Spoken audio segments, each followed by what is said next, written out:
We're dancing. We're dancing. Hello one, hello all. It's the most sexiest ghost of them all, Casper in the flesh, and it's time for a review of Drake, Party Next Door, some sexy songs for you.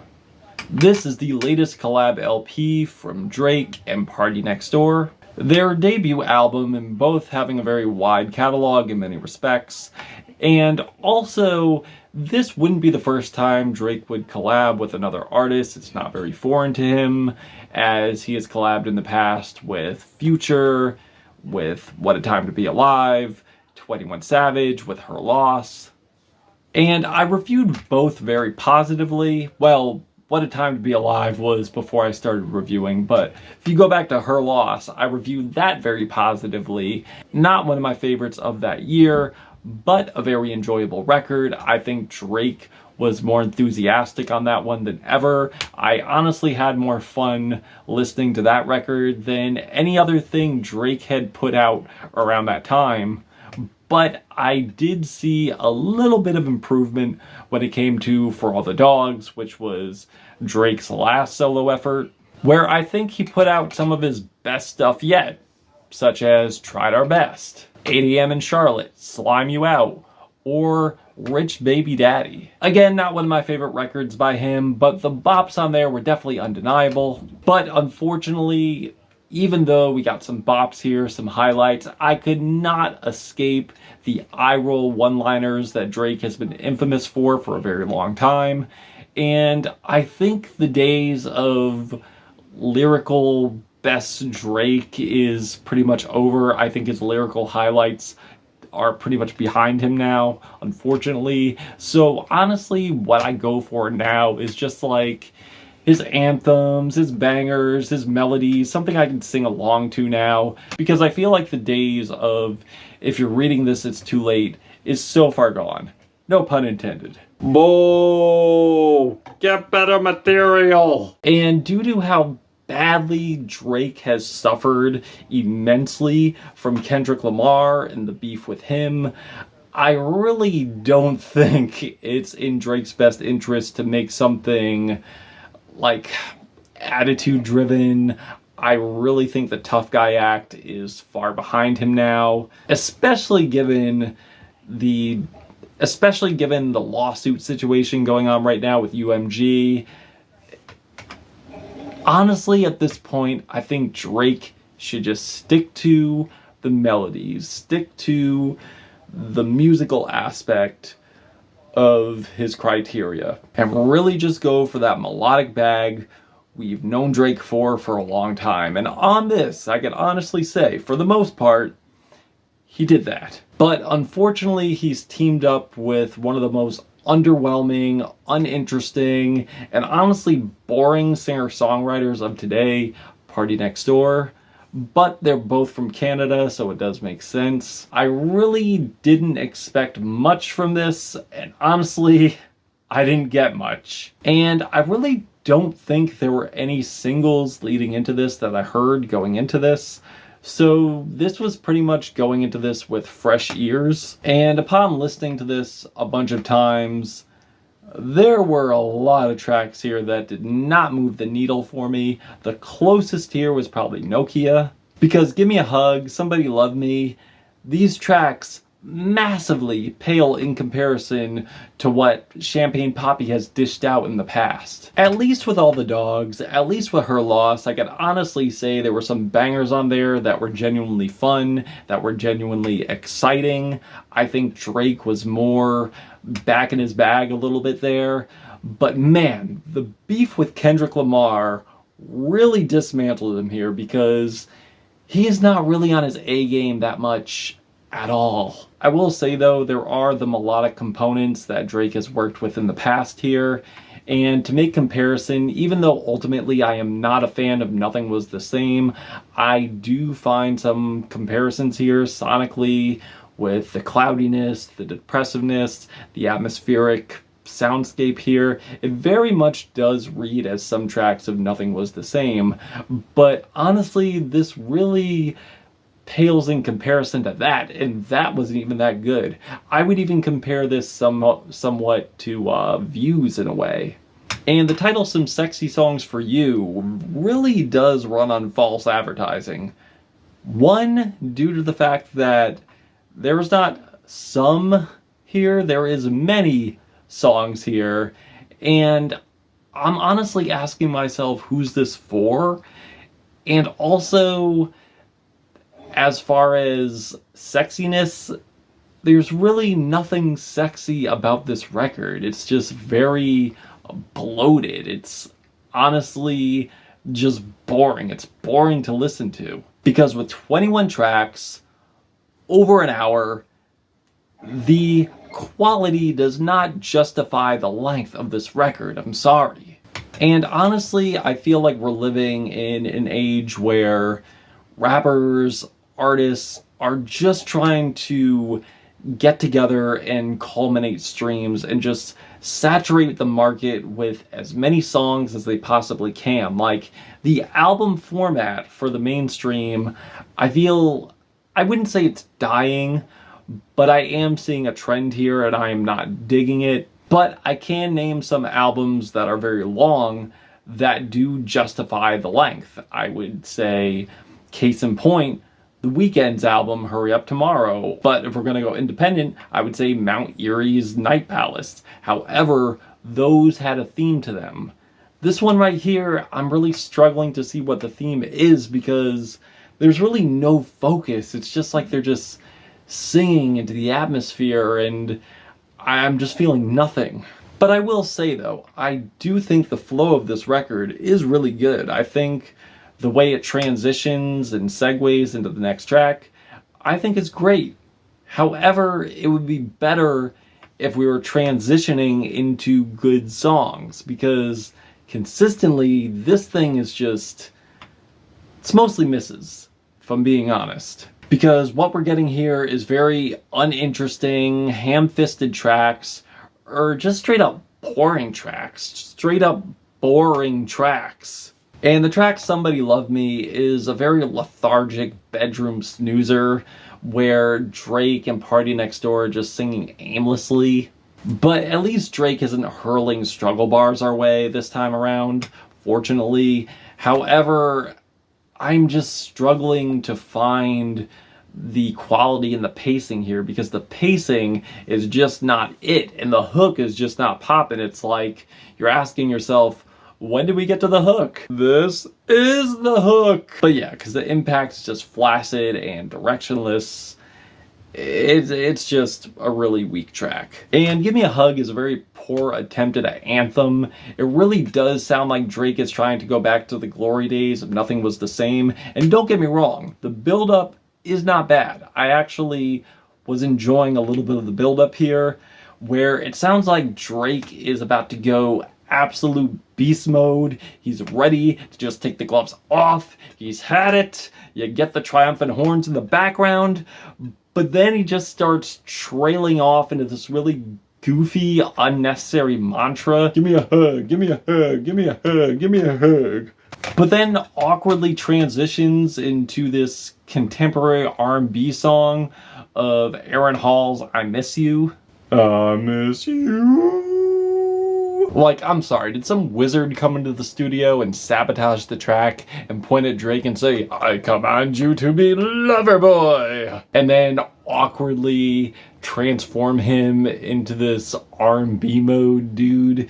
I mean, don't get me wrong, like, it's pretty much Drake's forte, but in that moment, it just sounds so goofy, it just sounds so out of place. It's weird, it's weird. It sounds goofy, unintentionally goofy, especially with hearing him crooning over this R&B throwback. Now, a track I will say where Drake does sound silly, but intentionally so, is the absolute banger NOKIA, which honestly is the best song here, my favorite song here. It really does have a lot going for it, and honestly could have fit perfectly on Drake's last record, For All the Dogs. The Atlanta bass, the bombastic drum hits, its glossy, bubbly, and squishy keys, infectious hook, exciting change-ups, and Drake just sounds genuinely fun here. Another song I could say had potential, but definitely gives this record versatility would be Die Trying, where Drake tries on this indie pop style track, and honestly, I would have preferred Post Malone on it. And honestly, I'm not going to say that Drake does a terrible job. I don't think he does. But I don't really think Party Next Door adds anything to this. In fact, I really think Party Next Door just comes off as an afterthought. And honestly, while I don't really mind the melody or chord progression, there could have been more variation here. It really paints itself into a corner really fast. But a song I don't think has any redeeming qualities whatsoever. It is the hilariously tone-deaf track, Meet Your Padre. And me now. A song where Drake can really not help himself into inserting himself into a culture he has absolutely no connection to, no relation to whatsoever. It really just sounds like he's doing cultural cosplay here. And this time doing Hispanic cosplay where he's trying to sweep this Hispanic woman off her feet as he absolutely struggles with the Spanish language here. I really don't care what anyone says. This sounds so goofy to me. It sounds so gross to me. This really does come off as some white guy who knows a little bit of Spanish and tries to impress a Spanish woman who he eyes at the bar and tries to hit on her in the most undeniably cringe way, coming off just way too strong. He hits on her speaking English and Spanish in a very lazy way, saying, "I want your phone numero, por favor." Like, honestly, could you have just said the full sentence in Spanish? It just sounds so lazy. It just sounds so tacky. And whenever he does this, as I said on his last poor attempt at Spanish on For All the Dogs, it sounds racist and kind of creepy too, as he's asking her what her plans are. "Oh, you're busy? Well, what are you doing the next day?" Saying he wants to meet her mother, wants to give thanks to her father, and then seals the deal by offering to pay her rent and her taxes, as she gives him a kiss and thanks him in Spanish. And Drake has really been no stranger to add context here. "Oh, she only wanted me for my money!" When you're literally putting in a song, like you're literally buying love here. You're literally buying her attention. And of course, you know, Drake can't help himself to culture appropriation, especially when it comes to unnecessary patois. Throwing unnecessary patois in the mix, saying, "Guile, why are you using Jamaican patois and inserting it into Spanish?" Like, it's just a really cringy, tone-deaf word salad. That's really, really what this is. Set to one of the most tackiest, most blandest Spanish YouTube-like beat he could possibly get his hands on. And this really does come off as, let me write a Spanish love song in ChatGPT and see what comes up. And I really do think that they did this here. I'm pretty sure they used ChatGPT to write this Spanish flirty song. But yeah, it's uncultured, it's gross, it's terrible, and honestly one of the worst songs Drake has ever penned, or hasn't penned, in my opinion. But while Drake isn't doing unflattering cultural imitations, he's also doing artist and rapper imitations too. Some that just come off so unnecessary to me, and honestly just leave me scratching my head. Why? Because there are moments where he does come off as Young Thug, which is really nothing new. In fact, I'm pretty sure he has wrote for Young Thug in the past, so honestly, I don't really mind that as much. But God, why did he write it? Why is he trying to sound like Ice Spice on here with a grah, grah? But God, why is he trying to sound like Ice Spice on the song Glorious? You cannot tell me he's not trying to sound like Ice Spice. He's trying to sound like Ice Spice. There's even like spoken word samples of her talking, and it just sounds like I don't really know what the fuck this is, because it's like you're hearing her vocal samples, you're hearing a rap track she would have been on, and she's nowhere to be found. And who is Drake even rapping to? Like, is this an homage? Is this a tribute? Because if it is, I'm like struggling to find the concept here, because it sounds like he's rapping to this girl and he's trying to like finesse her in some way, and she has a boyfriend. And then he disses the boyfriend, and not only that, but he does it in a Central C style rapping tone, or like a UK grime rapping tone. So yeah, okay, I guess he did do more cultural cosplay here, because Drake cannot help himself.